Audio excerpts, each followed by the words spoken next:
Praise the Lord. Praise the Lord, brother. சரி, முதல்ல ஒரு கேள்வியோட நான் ஆரம்பிச்சிடறேன். இன்னைக்கு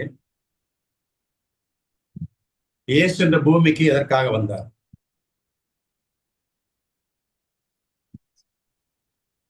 இறையாட்சி இறையாட்சி. அடுத்தது வேற நோக்கம்? பாவத்திலிருந்து மீட்க. இறையாட்சி பாவத்திலிருந்து மீட்க. அடுத்தது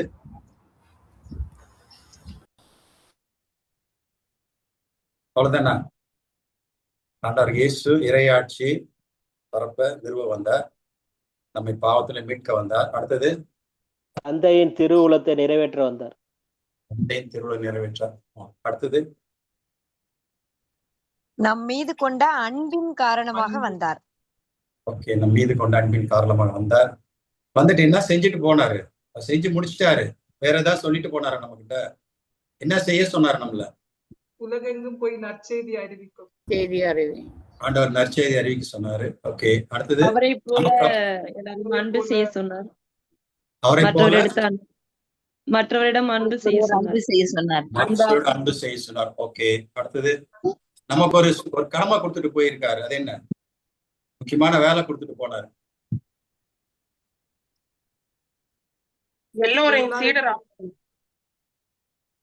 சரி, நம்ம யாரு அப்போ?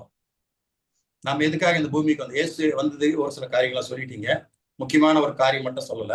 ஓகே, அப்போ நம்ம ஏன் இந்த பூமிக்கு வந்திருக்கிறோம்? நமக்கு இந்த பூமியில என்ன வேலை இருக்கு? இந்த உலகத்தை ஆட்சி செய்யறதுக்காக வந்திருக்காங்க. எங்க அதிகாரம் பெற்றிருக்கீங்க சிஸ்டர்? எந்த உலகத்தை ஆண்டுட்டு இருக்கீங்க இப்போ? அவர் உருவாக்கிய உலகம்.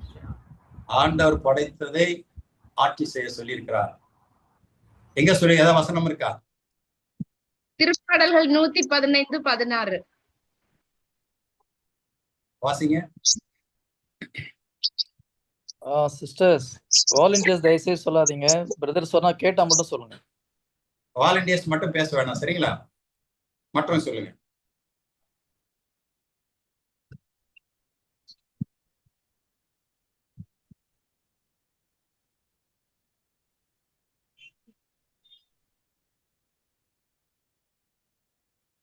சரி, வாசிக்கணுமா பிரதர்? டக்குன்னு வாசிங்க. ஆண்டவருக்கு உரியது, விண்ணகத்தையோ அவர் மானிடருக்கு வழங்கியுள்ளார். விண்ணகமோ ஆண்டவருக்குரியது, மண்ணகத்தையோ ஆண்டவர் மானிடருக்கு வழங்கியுள்ளார். சரி, அந்த வழங்கின உரிமையை நாம் பயன்படுத்தி கொண்டு இருக்கிறோமா? இப்போ நமக்கு ஒரு போராட்டம் வருது, ஒரு பிரச்சனை வருது, நம்ம எப்படி நடந்துக்கிறோம்? ஆண்டவர் மண்ணகத்தை என்ன கொடுத்துருக்கிறாரு, அதனால நான் மண்ணத்தை ஆட்சி செய்யறேன் அப்படின்னு நம்ம சொல்ல முடியுதா? இல்ல போராடுறோம்?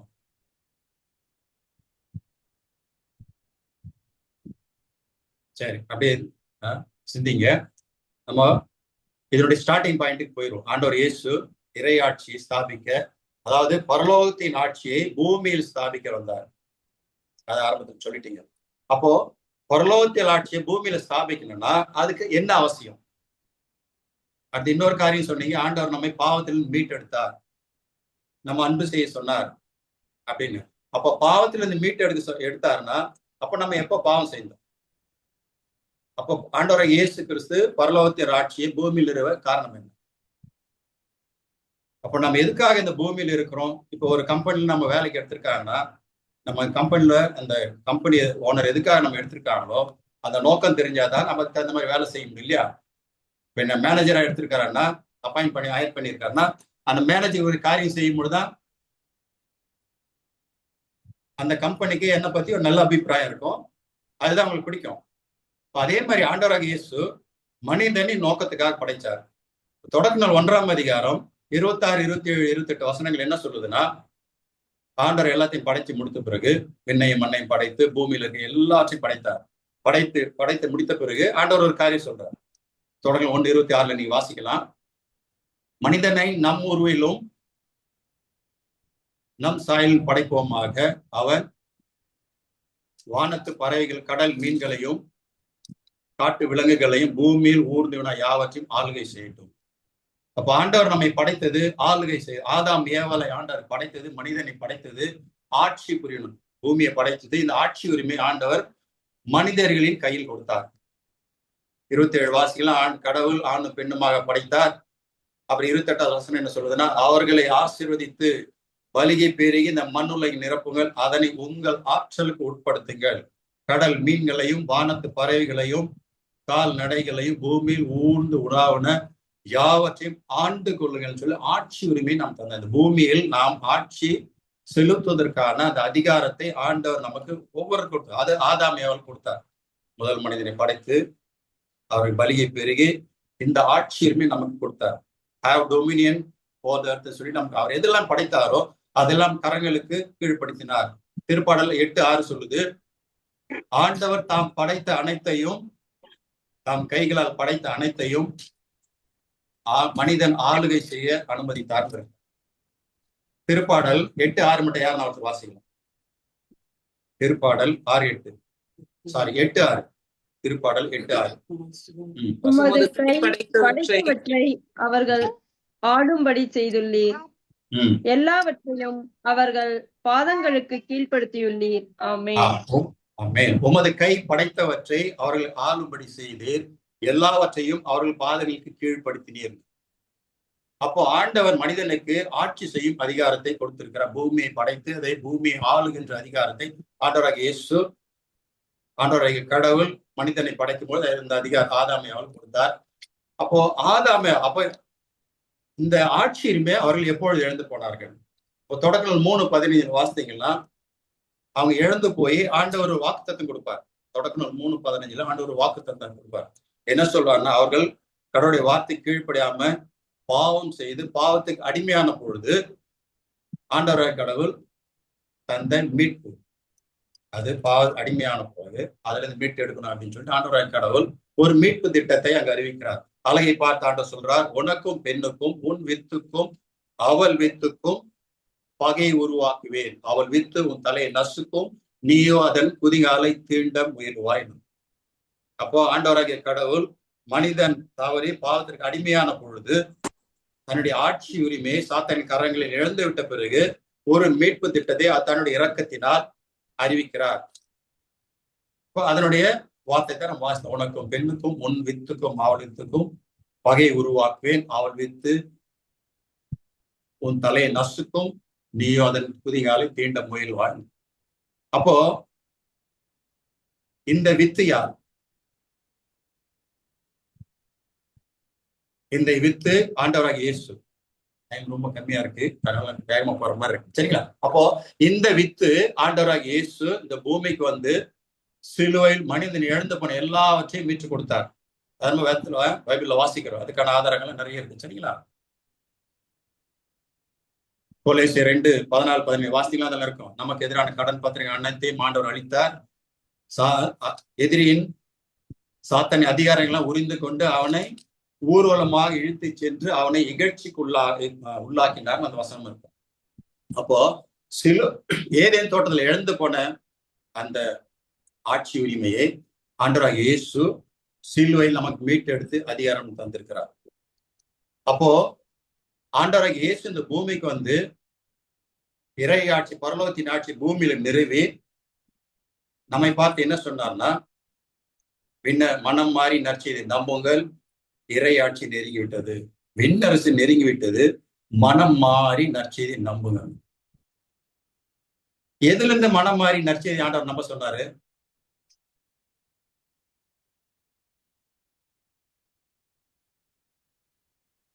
ஆண்டவர் எதுல இருந்து மனம் மாறி நற்செய்தி நம்ப சொன்னார்? ஆண்டவர் இயேசு தன்னை பின்பற்றி மக்களை பார்த்து சொன்னாரு, என்னை பின்பற்றி வாருங்கள். அப்படி வந்து என்னென்ன பண்ணாரு? அவர் வந்து இயற்கைக்கு மேம்பட்ட அற்புத அடையாளங்கள் ஆண்டவர் செய்தார். ஆண்டவர் இயேசு நற்செய்தி அறிவிக்கும் பொழுது, மனம் மாறி நற்செய்தி நம்புங்க சொல்லும் பொழுது, அவர் இந்த பூமியில் எப்படி ஆட்சி செய்யணும் அப்படின்னு ஒவ்வொரு காரியங்களும் ஆண்டவர் ஒவ்வொரு காலகட்டத்தில் சொல்லிக்கிட்டே இருந்தார். அப்போ அவர் இயற்கைக்கு மேம்பட்ட அற்புத அடையாளங்களை செய்தார். மரித்தவனை உயிர்த்தெழ செய்தார், பேய்களை ஓட்டினார், நோய்களை குணமாக்கினார், இன்னும் பல்வேறு வல்ல செயல்களாம் செய்து இந்த பூமியை இப்படிதான் ஆட்சி செய்யணும் அப்படின்னு சொல்லிட்டு மக்களுக்கு கற்று தந்தார். ஆண்டவருக்கு அவரோட இருந்த சீடர்களுக்கு சொல்லி கொடுத்தாரு. அவரை பின்பற்றி வந்த மக்களுக்கு அவர் சொல்லி கொடுத்தாரு. அதனாலதான் மனம் மாறி நற்செய்தி நம்புங்கள்.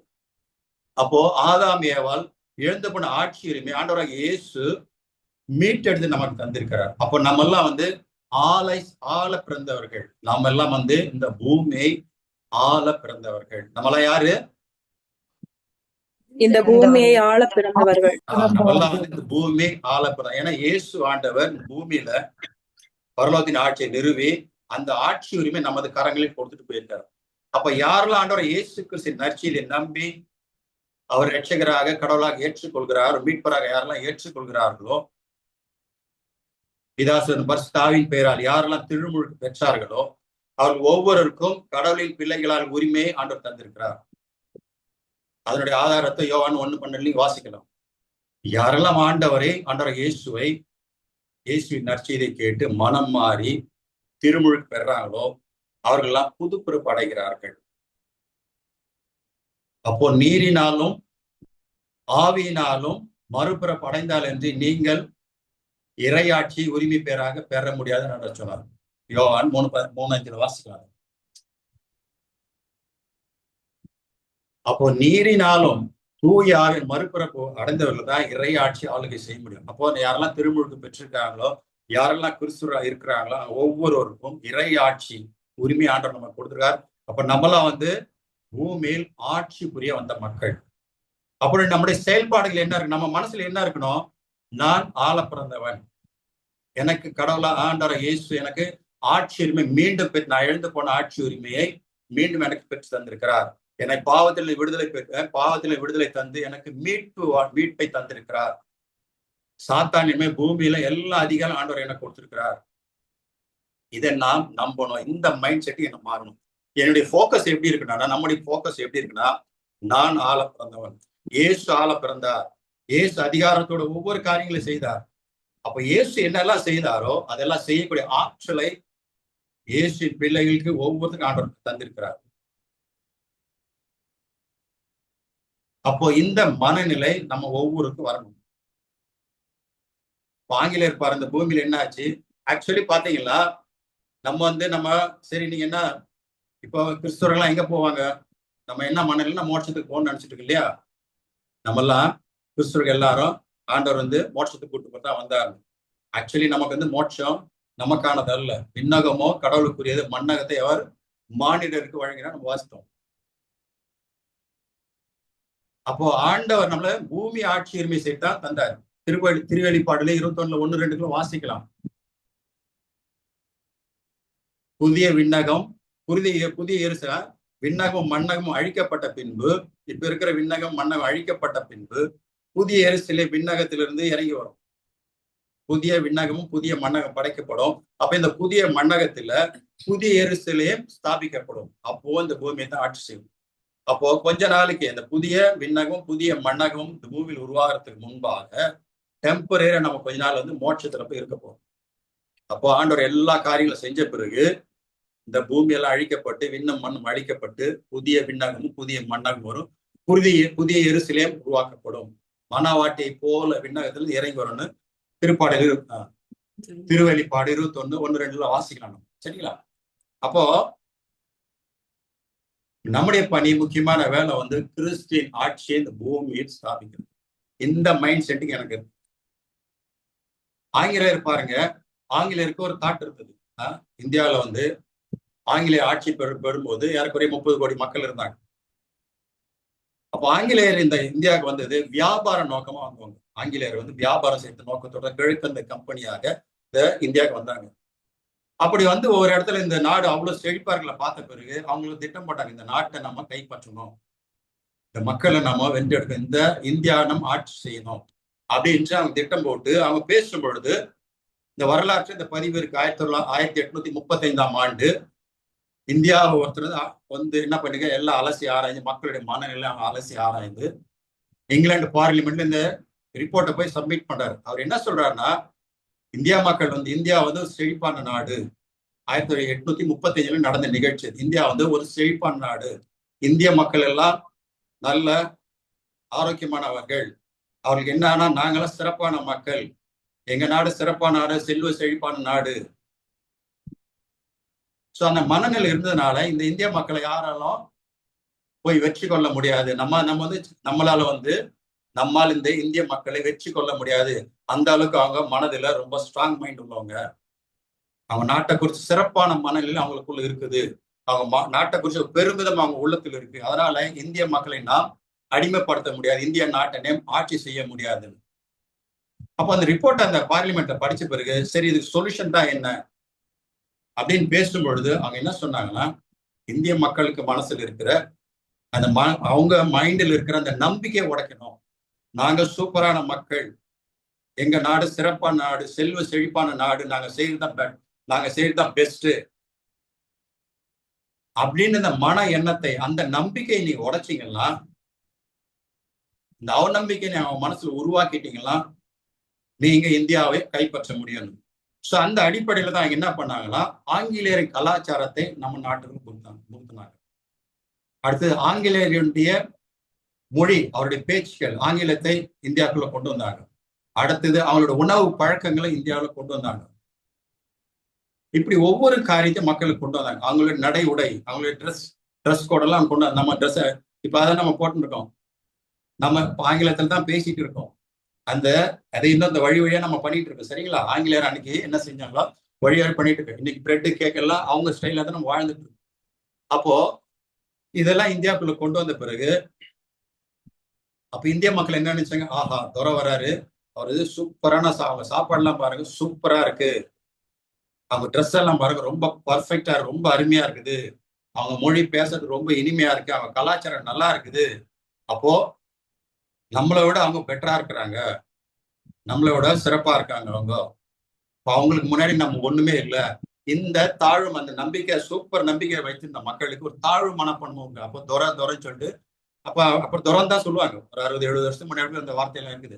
எங்க துரை வர்றாரு சொல்லுங்க துரை சொல்லி தானே இடுப்புல கையை கட்டிட்டு கொஞ்சம் கொஞ்சமா நம்ம இருந்த அந்த மனநிலையை நாம் இழந்து போனோம். இந்தியர்கள் மனநிலையை இழந்து போனது இல்லாம நம்ம ஆட்சியுமே அவங்க கையில போட்டு.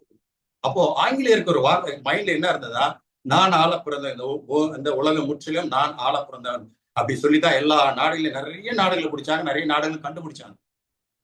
அப்போ அவங்களுக்கு அந்த மனநிலை இருந்தது.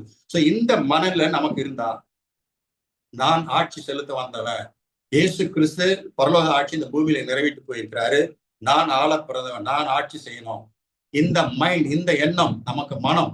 அப்போ ரோமர் 12:2 சொல்லும்போது இந்த மனநிலை நமக்கு மாற்றப்படும். இந்த மைண்ட் செட்டிங் எப்போ மாறுதோ அப்போ என்னால இந்த பூமியில இறையாட்சி கொண்டு வரும். இது ஒவ்வொருத்தருக்கும் கடமையா இருக்கு. கிறிஸ்தவ மக்கள் ஒவ்வொருத்தருக்கும் இறையாட்சி இந்த பூமியில நிர்வகிக்க வேண்டியது நமக்கு கடமை. 1 பேதுரு 2:9 நீங்க வாசிக்கலாம். பேதுருவிலே ஆண்டவர் பேசுனது என்ன இருக்காங்க, நீங்கள் தேர்ந்தெடுக்கப்பட்ட வழி மரபினர், அரச குருக்களின் கூட்டத்தினர், தூய மக்களினத்தினர், கடவுளின் உரிமை சொத்தான மக்கள். அப்ப அந்த வார்த்தை என்ன சொல்லுதுங்க, நீங்கள் தேர்ந்தெடுக்கப்பட்ட வழி மரபினர், அரச குருத்துவ குல கூட்டத்தினர், தூய மக்களினத்தினர், கடவுளின் உரிமை சொத்தான மக்கள். அப்போ கடவுளின் உரிமை சொத்தான மக்கள், அவருடைய அன்புக்குள்ள மக்கள், நம்மெல்லாம் யார்? அப்போ ஒவ்வொருத்தரும் ராஜாக்களும் ராணிகளுமா இருக்கிறோம். இந்த மைண்ட் செட் எனக்கு ஒண்ணு வரணும். ஒண்ணு இல்ல, நம்ம இஸ்ரேல் மக்களை பாருங்க, யூத மக்கள், இஸ்ரேல் மக்களை அப்ராகாமுக்கு ஆண்டவர் வாக்கு தந்தார். பாலும் தேனும் வழிந்த நாட்டை வழி மரபு நான் தருவேன்னு சொன்ன அதே மாதிரி தந்தார். அப்போ இஸ்ரேல், அந்த யூத மக்களுக்கு, இஸ்ரேல் நாட்டு மக்கள் இன்னும் அந்த மைண்ட் செட்டிங் இருக்கு. நான் கடவுளின் பிள்ளை, நான் கடவுளால் தேர்ந்தெடுக்கப்பட்டவன், எங்கள் கடவுள் தான் உண்மையான கடவுள், எங்கள் கடவுள் வாழ்கிற கடவுள், எங்கள் கடவுள் இந்த நாட்டை எங்களை கொடுத்திருக்கிறார், அதனால இந்த நாட்டை நாங்க ஆள பிறந்தவர்கள். ஆங்கிலேயர் எப்படி பல நாடுகளை பிடித்தாங்களா ஆள பிறந்தவன்னு, யூத மக்கள் இந்த இஸ்ரேல் நாட்டை எங்களுக்காக கடவுள் கொடுக்கப்படும், இந்த நாடு கடவுளால் எங்களுக்கு பாலும் தேன் வழிந்த நாடாக எங்களுக்கு தரப்பட்டது அப்ரகாமுக்கு என் முன்னோர்களுக்கு வாக்களித்த நாடு, அது நாங்கள் ஆட்சி செய்வோம்னு 1 கோடி மக்கள் கூட கம்மியா தான் இருக்காங்க. மக்கள் தொகை இஸ்ரேல் மக்கள் வந்து 1 கோடிக்கு குறைவான மக்கள். ஆனா அந்த நாட்டு பாருங்க, ஏறக்குறைய 74 நோபல் பரிசு நாட்டு மக்கள் வாங்கியிருக்காங்க. 74 நோபல் பரிசு அந்த நாட்டு மக்கள் வாங்கியிருக்காங்க. டெக்னாலஜில ஹை லெவல்ல இருக்காங்க, மிலிட்ரியில ஹை லெவல்ல இருக்காங்க. பிள்ளைங்கள்லாம் சின்னதுல எல்லாம் படிக்கிறாங்க. விவசாயத்தை அவங்க கிட்ட தான் நம்ம கத்துக்கிறோம். இரிகேஷன் மெத்தட் எப்படி செய்யறது, பல விதமான ஆராய்ச்சிகள் அவங்க தான். எல்லாம் IT ஸ்டார்ட் அப் எல்லாம் அங்கதான் ஆரம்பிக்கும். செல்வ செழிப்புல சின்ன ஒரு நாடு, ஒரே ஒரு சின்ன ஒரு ஆறு தான் இருக்கு. ஆனா வசனம் இருக்கு, அவர் கடவுள் கண்காணிக்கிற நாடு அது. இரவும் பகலும் கடலின் கண்காணிக்கிற நாடு தான் இஸ்ரேல் நாடு. இணை சட்டத்தில் நீங்க வாசிக்கலாம். அப்போ இந்த நம்பிக்கை இஸ்ரேல் மக்களுக்கு இருக்கு, அதை நம்புறாங்க, அந்த மைண்ட் செட்டிங் இருக்கு. அதனால எத்தனை நாடு அவங்களை அடிச்சாலும் அங்க எல்லா நாட்டையும் துணிஞ்சு நிக்கிறாங்க. வல்லமையில என்னமா இந்த பூமியில இன்னும் இருக்குது, நம்ம கண் கூட பாக்குறோம். நாங்கள் ஆள பிறந்த ஜெயிக்க பிறந்த எங்களால தான் எல்லாம் செய்ய முடியும் அப்படின்னு நம்பிக்கை, அசைக்க முடியாத நம்பிக்கை. இந்த அசைக்க முடியாத நம்பிக்கை நம்ம ஒவ்வொருத்தருக்கும் வரணும். இந்த மைண்ட் செட்டிங் எனக்குள்ள வரும்பொழுதுதான் இறையாட்சியை நான் இந்த பூமியில செயல்படுத்த முடியும். அப்ப இறையாட்சியை செயல்படுத்தணும்னா இயேசுவின் ஆட்சி அது உலகப்புறமா ஆட்சி இல்லை, அது போல இல்லை. அது வந்து ஒரு ஆன்மீக ஆட்சி, அதாவது ஸ்பிரிச்சுவல் கிங்டம் இல்லையா, ஆன்மீக ஆட்சி. அது அப்ப இயேசு ஆண்டவர் எங்க அந்த ஆட்சியை நிறுவிட்டு போயிருக்கிறாரு? எங்க இருந்த ராஜாங்கம் மாட்டார் ஆண்டவர் இயேசு? ஆண்டவர் இயேசுவின் ஆட்சி உங்களுடைய இருதயத்தில் என்னுடைய இருதயத்தில் தான் இல்லைங்களா? இயேசுடைய ஆட்சி வந்து நம்முடைய இருதயம், இயேசு நம்முடைய இருதயத்தால் ஆளுகை செய்கிறார். அதான் சொல்ல, பரலோகத்தில் உங்களுடைய சித்தம் செய்யப்படுவது போல பூமியிலும் செயல்படுவதாக. பரலோகத்தில் எங்கள் பிதாவே உங்களுடைய நாமம் வர்ச்சிக்கப்படுவதாக, உங்களுடைய ஆட்சி வருகன்னு சொல்றோம். அப்போ ஆட்சி வருகன்னு நம்ம கேட்கிறோம். விண்ணகத்தின் ஆட்சி இந்த மண்ணகத்தில் ஸ்தாபிக்கணும்னு சொல்றோம். அப்போ ஒவ்வொரு தலைமுறைக்கும் இந்த கடமை இருக்கு. யாரெல்லாம் இயேசு ஆண்டவரை ஏற்றுக்கொண்டார்களோ ஒவ்வொருக்கும் இந்த கடமை நமக்கு இருக்கு. இறைவனின் ஆட்சியை, பரலோகத்தின் ஆட்சி இந்த பூமியில் ஆள செய்யும். அப்ப இந்த பூமியில ஆளுகை செய்த இயேசு எப்படி வாழ்ந்தாரோ அது போல வாழறதுக்கு நாம் கடமைப்பட்டவர்கள். அந்த அதிகாரத்தை ஆண்டவர் நம்ம கொடுத்திருக்கிறார் இல்லைங்களா? இயேசு அதிகாரம் தந்து நம்ம லூக்காஸ் 10:19 வாசிக்கிறோம். தேள்களையும் பாம்புகளையும் மிதிக்கவும் பகையின் வல்லமை அனைத்து வெள்ள உங்களுக்கு அதிகாரம் தந்திருக்கிறேன், அவைகளால் உங்களுக்கு ஒரு தீங்கும் செய்ய இயலாதுன்னு வாசிக்கிறோம். அதை தியானிக்கிறோம். தேள்களையும் பாம்புகளையும் மிதிக்கவும் பகையின் வல்லமை அனைத்து வெள்ள உங்களுக்கு அதிகாரம் தந்திருக்கிறேன், அவைகளால் ஒரு தீங்கும் செய்ய இயலாது. அதனால தான் ஆண்டவர் சொன்னார், இன்னிலும் மண்ணில் எனக்கு சகல அதிகாரம் கொடுத்துருக்கு, எல்லாருமே என் சீடர் ஆக்குங்க. நான் என்னெல்லாம் கத்துக் கொடுத்தனோ அது அவங்களுக்கு கற்றுக் கொடுங்க. நான் கட்டளையிட்டதெல்லாம் நீங்களும் கடைப்பிடித்து அவங்களும் கடைப்பிடிங்க. நான் என்னாலும் உங்களோடு இருக்கிறேன், உலகம் முடியும் வரை இதோ நான் என்னாலும் உங்களோடு இருக்கிறேன். ஆண்டவராக இயேசு கிறிஸ்து என்னாலும் என் இருதயத்தில் வாழ்கிறார். அந்த நம்பிக்கை எனக்கு இருக்கணும். அப்போ நான் எதை குறிச்சும் பயப்படக்கூடாது. அப்ப நான் இயேசு போல பேசணும், இயேசு போல செய்யணும். அப்ப என்னுடைய பேச்சு எப்படி இருக்கணும்? இறை வார்த்தைக்கு அலனாயிரும். இறை வார்த்தை என்ன சொல்லுதோ அதை சார்ந்து நான் பேசணும். பேச்சு இறை வார்த்தை சார்ந்து பேசணும். உலக மக்களை போல நானும் சாதாரண மக்கள் தான், மற்ற மக்களை போல நம்மள வாழ்ந்துட்டு இருக்கோம். அப்போ நான் சாதாரண மக்கள் இல்ல, நான் ஆள பிறந்தவன். இயேசு அந்த அதிகாரத்தை எனக்கு கொடுத்திருக்கிறார். அந்த நம்பிக்கை மைண்ட் செட்டிங் இறக்கணும். அப்போ அடுத்த வருஷத்துக்கு என்ன பண்றது தெரியலையே, ஐயோ என் புள்ள படிக்கலையே, ஐயோ என் புள்ளோட கேரக்டர் இப்படி இருக்குது, ஐயோ வீட்டுக்காருக்கு வேலை இருக்குமா இருக்காதா, ஐயோ இவ்வளவு பிரச்சனை இருக்குது, நான் என்ன பண்ணுவேன் ஏது பண்ணுவேன்னு மற்ற மக்கள் போல நாம் புலம்பிக் கொண்டிருக்கிறோம். அப்போ எப்போ நம்ம தவறா ஜெபிக்கிறோமோ அந்த ஜெபம் நம்மால் ஏற்றுக்கொள்ள, எப்போ பயத்தோட ஜெபிக்கிறோமோ அந்த ஜெபம் ஏற்றுக்கொள்ள முடியாது. ஒரு அம்மா வந்து, ஒரு சகோதரர் வந்து ஒரு அம்மா வீட்டுக்கு போனார், ஜெபிக்கிறவங்க, நார்த் இந்தியாவில் ஊழியம் பண்றது. அவரு சென்னைக்காரர். அப்போ சகோதரருக்கு ரொம்ப பழக்கமான நெருக்கமான அந்த வீட்டுக்கு போகும்பொழுது சகோதரோட அந்த அம்மா கிட்ட பேசின பிறகு அந்த வீட்டுக்கார அம்மாக்கு அந்த சிஸ்டருக்கு ஊழியம் செய்யறது. அந்த சிஸ்டருக்கு 10 வருஷமா முட்டியில பிரச்சனை. அவங்களால காலை நீட்டி உட்கார முடியாது, நிக்க முடியாது. அப்போ முட்டி பிரச்சனையோட இருக்காங்க. நொண்டி நொண்டி நடந்துட்டு இருக்காங்க.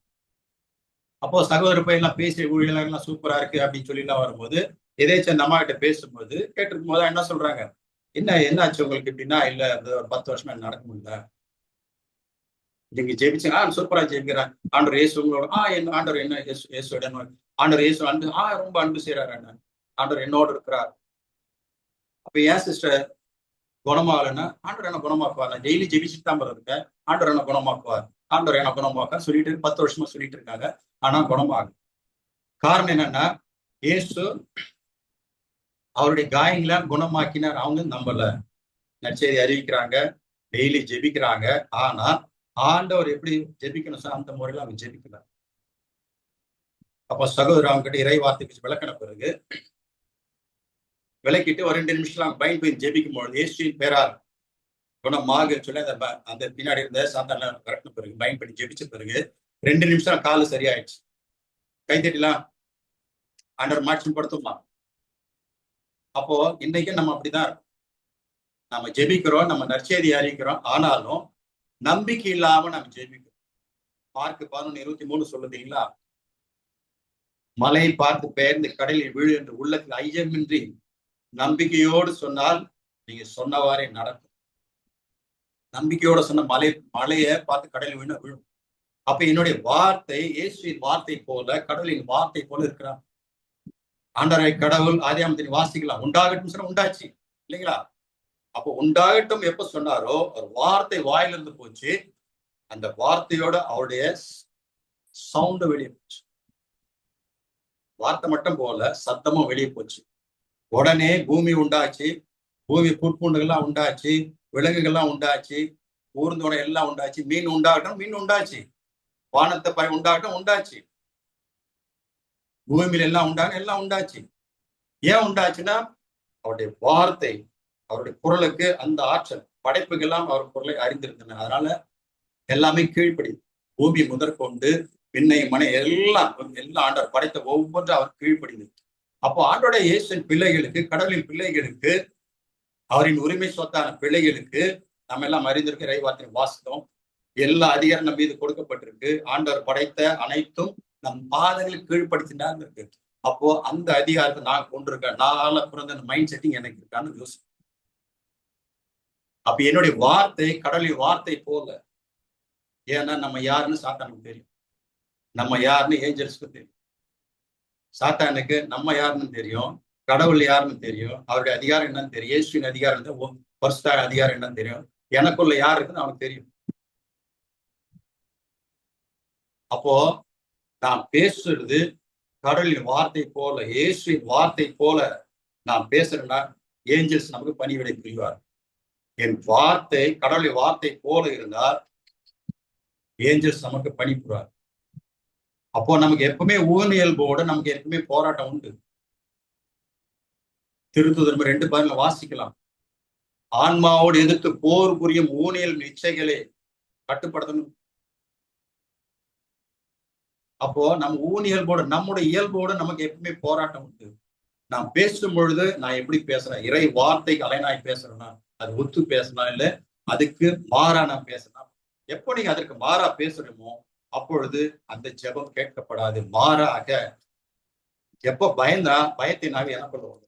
நான் கவலை, ஐயோ எனக்கு இப்படி பிரச்சனை இருக்கு, எனக்கு வியாதி இருக்கு, இவ்வளவு போராட்டம் இருக்கு, எனக்கு கடன் பிரச்சனை இருக்கு, பிள்ளைங்க எப்படி இருக்குன்னு பயந்தீங்களா, கவலைப்பட்டீங்களா, கவலைக்குரிய அந்த ஸ்பிரிட் உங்களுக்கு வந்துடும். ஒரி பண்ணீங்களா, ஒரி பண்றது அந்த ஸ்பிரிட் உங்களுக்கு வந்துடும். வியாதியை குறிச்சு பயம், அதுக்குரிய ஸ்பிரிட் உங்களுக்கு வியாதி கண்டிப்பா போகாது, இன்னும் அதிகமா தான் ஆகும்.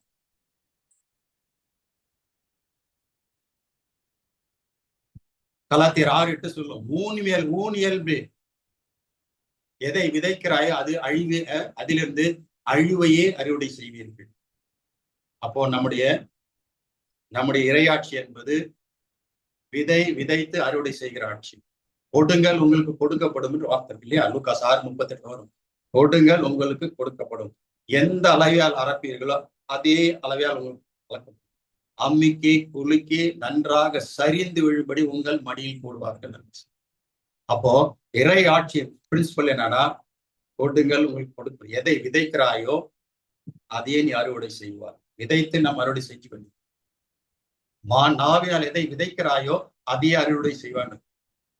வாழ்வது நாவாலே சாவது அப்போ நம்முடைய வார்த்தை, நம்முடைய நாவு இறை வார்த்தைக்கு ஏற்றதா இல்லைன்னா நாம் அழிவையே கொள்வோம். அதான் கலாத்தியர் 6:8 வாசி. ஊனியல்பில் விதைப்போர் அதிலிருந்து அழிவையே அறுவடை செய்வேன். ஆவிக்குரிய நிலத்தில் விதைப்போர் நிலை வாழ்வை பெற்றுக் கொள்வார்கள். அப்போ நீங்க எதுல விதைக்க, உங்க பேச்சு ஆவிக்குரிய நிலத்தில் விதைக்க போறீங்களா இல்ல ஊனியல்பில் விதைக்க போறீங்களா கவனிங்க.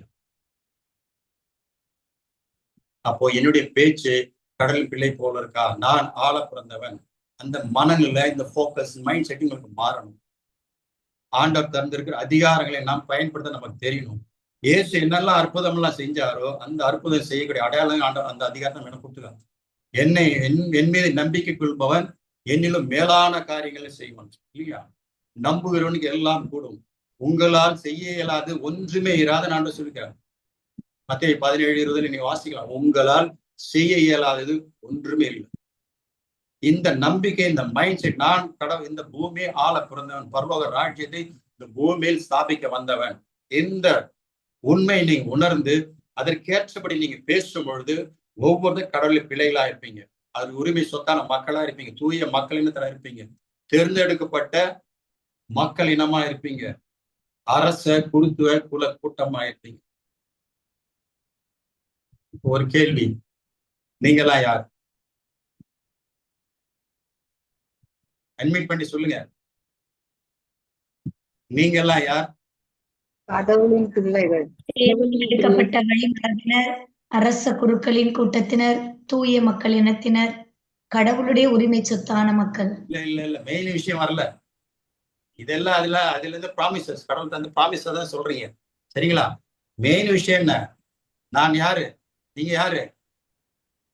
கடவுளுடைய பிள்ளை, ஆள பிறந்தவர்கள். நீங்க அவருடைய பிள்ளைகள் சரிங்களா? கடவுள் எப்ப பிள்ளைங்களால கடவுளுடைய பிள்ளை. கடவுள் வந்து அரசர், அரசருக்கெல்லாம் அரசர். நம்மளாம் யாரு? ராஜாக்கெல்லாம் ராணிக்கெல்லாம். ராஜா ராணிக்கு என்ன வேலை? நான் கடவுளுடைய பிள்ளை அப்படி திருப்பி சொல்லிட்டு இருக்குது கிளிப்புள்ள போல. அவர் ஆளுக்கு இந்த ஆட்சி உரிமை எனக்கு கொடுத்துருக்காரு பூமியில, நான் ஆட்சி செய்வேன்.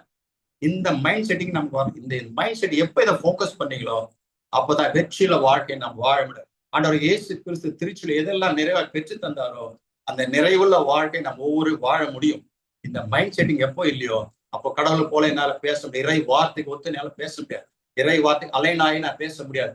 அப்ப எப்போ கடவுளுடைய வார்த்தை போல உங்கள் வார்த்தை இல்லையோ, அந்த அதிகாரத்தோடு உங்களால பேச முடியலையோ, அந்த ஒரு அதிகாரம் வந்துடணும். நான் கடவுளுக்குள்ள இந்த பூமி ஆட்சி செய்ய பிறந்தேன். இந்த பூமிய ஒரு சின்ன தேசத்துல இல்லை, புரியுதுங்களா? கடலின் ஆட்சி, ஆன்மீக ஆட்சி, அன்பின் ஆட்சி, கொடுங்கள் கொடுக்க பண்ற பிரின்சிபல். அது விதைத்து அறுவடை செய்யுங்க. நீங்க எதை விதைக்கிறீங்களோ அதையே நீங்க அறுவடை செய்வீங்க.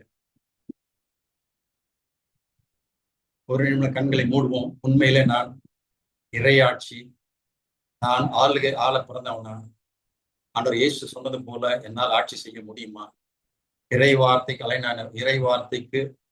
அலைநாய் நான் பேசுனா நான் பயந்த வாழ்க்கை வாழ, வெற்றி வாழ்க்கை வாழணும். ஆண்டவர் இயேசு கிறிஸ்து பெற்று தந்த நிறைவான வாழ்க்கை நான் வாழனா இல்ல தோல்வியான வாழ்க்கை வாழனா? ஒரு நிமிடம் கண்களை மூடி மௌனமாக. அப்படி வாழலன்னா எல்லாரும் மன்னிப்பு கேட்பாங்க.